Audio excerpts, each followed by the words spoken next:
Selon les Amérindiens, le grand défaut de l'homme blanc, c'est de vouloir arriver à demain avant même d'avoir commencé sa journée. Alors, laissez tomber la technologie le temps d'un instant. Oubliez les portables, les montres et plongez dans la culture des Indiens Dakota, leurs valeurs, leur univers, leur philosophie. Vous allez voir, ça fait un bien fou et vous allez vous reconnecter à votre rythme naturel, au tipi du bonheur de vivre. C'est parti. Alors je me trouve avec Jean Lemoreau, qui est le créateur de ce magnifique camp amérindien ici à Brulon. Bonjour Jean, ça va bien? Bonjour. En cron, on dit chaudage. Chaudage. Chaudage. Chaudage. Voilà. Chaudage, chers téléspectateurs et téléspectatrices. Alors Jean, d'abord, mais qui est Jean Lemoreau? Bah, Deux mots. Oui, c'est un homme qui a eu un rêve fou un jour et qui a dit, ben voilà, je vais partager la culture amérindienne et monter des tipis, faire un camp insolite. Mais c'était il y a 20 ans, parce qu'on fête nos 20 ans cette année. Donc au début, très peu de gens croyaient en cette aventure. Donc on a monté un tipi et aujourd'hui on en a 20. Et donc c'est tout un parcours de résilience aussi, parce qu'effectivement, ce camp, il est lié aussi à mon histoire de vie. Et cette histoire de vie, sans rentrer trop dans l'intimité de Jean, vous avez une passion pour cette culture ou comment vous y êtes venu? Par un accident de la vie à 40 ans, où j'ai tout perdu et à l'hôpital, j'ai découvert un livre sur les Amérindiens. C'était le flash. Le livre s'appelle Le Cercle Sacré. C'est un homme médecine qui raconte sa vie. Et je suis tombé là-dedans et j'ai retrouvé des choses qui me parlaient profondément, des valeurs notamment. Et je voyais déjà il y a 20 ans que peut-être qu'on s'égarait un petit peu de tout ce qui concernait la nature. Alors évidemment, aujourd'hui, ça parle à tout le monde. Mais à l'époque, il y a 20 ans, on sentait quelque chose qui commençait à effleurer la tête, un frémissement de la prise de la responsabilité écologique. Même si j'aime pas trop ce mot-là, moi je parle plutôt d'écologie intégrale, ce que sont tous les Amérindiens. Et donc voilà, c'est tombé, je pense, au bon moment. Oui, parce qu'il faut quand même préciser à nos téléspectateurs et téléspectatrices qu'on n'est pas dans un parc à thème ici, on n'est pas dans un camping de tipi. Vous êtes là vous avez envie de donner une dimension de transmission. Tout à fait. En fait, ce que je dis souvent, c'est que le tipi n'est qu'un alibi.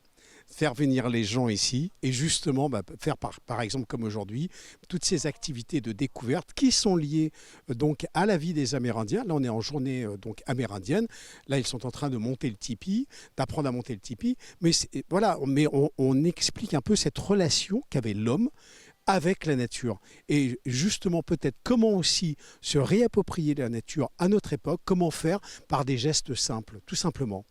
Très bien, donc là, le montage de tipi est en train de se dérouler derrière nous et on va découvrir encore pléthore de choses. Alors Jean, là, nous nous trouvons dans l'observation des loups. Oui, absolument. Alors ce sont des chiens-loups amérindiens en fait. Et c'est vraiment la race la plus proche de ceux qui étaient en contact avec les Amérindiens. Pourquoi on fait ça? C'est pas pour le folklore, c'est justement parce que le loup a une histoire vraiment très importante avec les Amérindiens. Les Amérindiens étaient aux États-Unis le long du Mississippi, ils étaient agriculteurs. Et il y a eu des migrations dans les années 1000 et ils se sont retrouvés devant les bisons, 50 millions de bisons. Mais comment les chasser? Et en fait c'est le loup qui a montré aux Amérindiens le chemin à suivre pour pouvoir chasser cette bête qui fait 1,5 tonne. Et donc le loup a été le guide des Amérindiens. Mais en même temps, il a une structure familiale qui ressemble beaucoup à la nôtre en fait. Le loup et nous, il y a une histoire entre nous qui est imbriquée. Alors pourquoi on fait cette animation, enfin cette activité? C'est aussi pour démystifier le loup dans sa méchanceté, etc. Le chaperon rouge, ça n'a jamais existé. On voit bien là, ils ont peur de l'homme, malgré tout, ils sont sociabilisés. Donc là, on a un bébé. Magnifique. Un bébé. Et donc, on travaille au contact. Donc, Avatar, qui est derrière, va venir au contact parce qu'il était sociabilisé par Françoise. Françoise vit avec ses loups.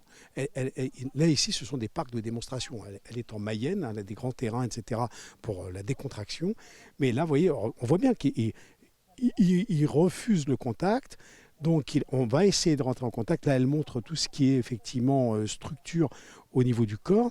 Mais cet animal a vraiment permis la survie des Amérindiens du côté de Yellowstone, du côté des bisons, du Saskatchewan, etc. C'est merveilleux de familiariser les enfants, de les sensibiliser comme ça, leur montrer que ce sont des animaux qui ne sont pas du tout agressifs, au contraire. Parce que les enfants, c'est l'avenir. Les messages, ils sont là. On leur dit que le loup est dangereux, que le loup est un super prédateur. Et il régulait la nature. Et donc maintenant, on en a fait un animal qu'il faut abattre. Ben voilà, les jeunes qui sont là, ils vont avoir une autre idée de loup. Et peut-être que cette nouvelle génération va peut-être protéger et prendre en compte la nature et protéger la nature, et notamment ce super prédateur. C'est fabuleux, Jean. Je rebondis sur ce que vous êtes en train de dire parce que ça montre à quel point vous n'êtes pas du tout dans une coquetterie dans ce lieu, mais vraiment dans une démarche qui est vraiment profonde de transmission de plein de choses. Et d'ailleurs, vous êtes un vrai Amérindien maintenant. Alors, pas de sang. Voilà, non, j'ai été adopté effectivement en 2014. Lors de mon 4e voyage, j'ai eu la surprise d'être adopté par la tribu des Crocs. Alors, évidemment, pour moi, ça a été un choc. Parce que je pourrais très bien dire, effectivement, une coquetterie marquée sur le site internet, oui, moi je suis un Amérindien, venez chez moi, etc. Non, moi j'ai pris le poids. J'ai compris que la mission qui m'était donnée, c'était de continuer à travailler sur ce chemin, de rester en Europe. J'aurais pu aussi m'installer dans une réserve amérindienne. C'est de rester ici pour faire passer ces messages. Et je pense que les Crocs, quand ils m'ont adopté, notamment Sonny Marie Black Eagle, ça a été le message, continue ton travail, il faut absolument que tu éveilles les consciences. Et alors, ce qui est fabuleux, c'est que bien évidemment, vous avez un nom amérindien et on a cette chance aujourd'hui. Je rebondis là-dessus parce que c'est en lien avec votre nom. On va avoir un danseur extraordinaire. Donc, c'est vraiment une exclusivité rien que pour vous. Et donc, votre nom ? Dancing with his family. Vous allez comprendre. Alors, avant d'aller découvrir le merveilleux danseur, on va faire un petit crochet par les chevaux parce qu'il est en train de se préparer. Oui, là l'Inatel est en train de se préparer. Et puis là, justement, on va aller voir cette activité, le face-à-face avec les chevaux. Je vous propose, on va découvrir ensemble. Oui. Allez, c'est parti. Alors là, Jean, on passe des loups aux chevaux, un animal on est un peu plus coutumier. Mais... Ah oui, mais le cheval est important. Alors déjà, ce qu'il faut, c'est casser les clichés. Les Amérindiens ne connaissaient pas le cheval. Le premier cheval est arrivé sur le continent américain, au Mexique, en 1519.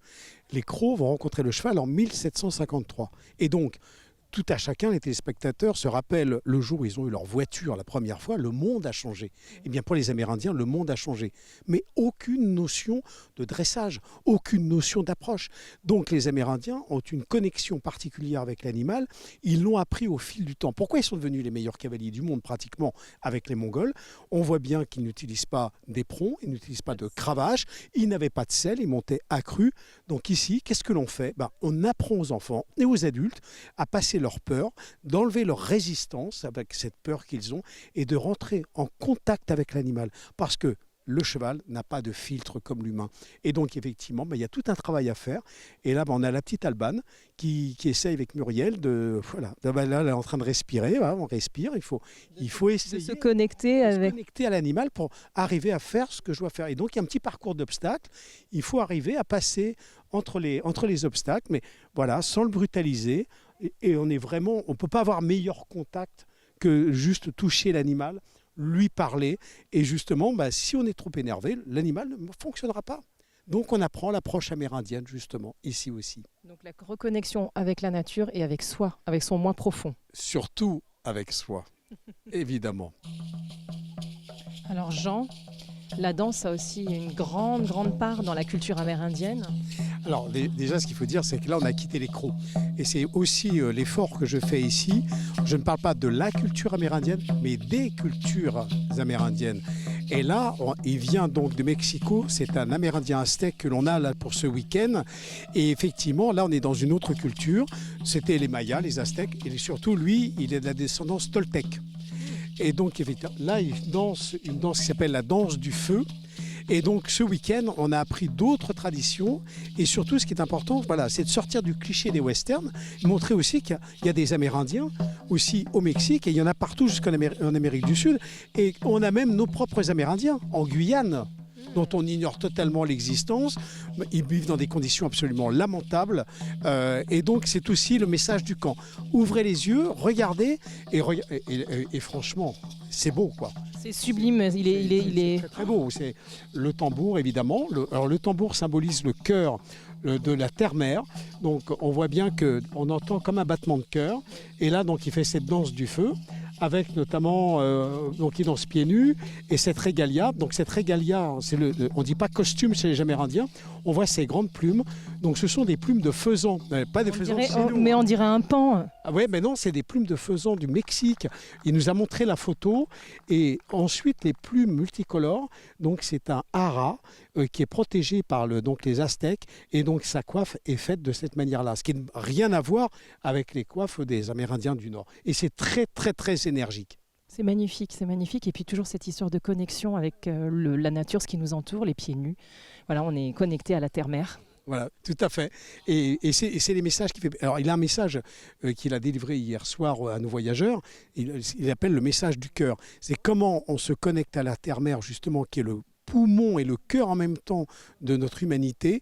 Eh bien, faisons des efforts. Ne le voyons pas comme une curiosité, comme une coquetterie, comme on disait tout à l'heure, mais comme un vrai homme qui représente l'écologie intégrale et qui représente quelque chose d'incroyable. Je ne l'ai jamais vu, depuis que je le connais, Oli Nattol, faire la tête. Jamais. Il se lève le matin, il se couche le soir, les yeux remplis d'étoiles, et il est toujours en train de rire, toujours aller au contact. Incroyable, c'est juste incroyable. On a des leçons à prendre ici, j'ai l'impression. Certains devraient venir faire un petit tour du côté des tipis du bonheur de vivre. Je pense que ça ferait pas de mal. Écoutez, je vous invite. En tout cas, on peut dire par exemple le 11 septembre. Donc c'est entrée gratuite pour toute la journée pour le 11 septembre. Il sera là, Oli Nattol. Il y aura Kevin Duss qui sera là. D'autres Amérindiens seront là. Donc profitez de cette journée du 11 septembre. Les portes s'ouvrent à 10h30 le matin. Et j'insiste sur Pierre Jouventin. Pierre Jouventin a écrit un livre sur les loups. Il y aura une conférence avec lui le matin où il explique justement cette corrélation qu'il y a entre la structure familiale du loup et la structure familiale de l'homme. Donc il sera là. Il a 80 ans, ce conférencier. Il sera là chez nous le 11 septembre et des concerts. Et les Amérindiens, bien sûr, qui seront là. Ça sera notre 20e anniversaire. Il faut vraiment venir parce que c'est fabuleux. On apprend plein de choses, plein de cultures différentes des cultures amérindiennes. On le redit, très important. Donc voilà, venez le 11 septembre. N'oubliez pas, chers téléspectateurs et téléspectatrices. Et puis on est proche de tout. On est proche de Paris, on est proche du Mans, on est proche de Angers, on est proche de Tours. Il faut venir. Écoutez, Jean, on va vous laisser à ce merveilleux endroit. Merci. On était dans la terre ce matin parce qu'on était avec des agriculteurs, donc la terre-mère toujours. On est encore dans la terre-mère ici avec les Amérindiens.